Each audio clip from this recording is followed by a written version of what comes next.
That one's driven to left center. That's down for a hit, and we are tied up. Helton on his way to second. Braun's throw is off the mark, and it's a double and an RBI for Todd Helton. All even at 2 here in the 5th. Well, you just can't work behind Todd Helton too often and get away with it.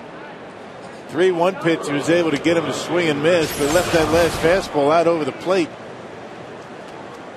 It was supposed to be in, left it on the outer half, and Helton went right with it to left field and tied it up.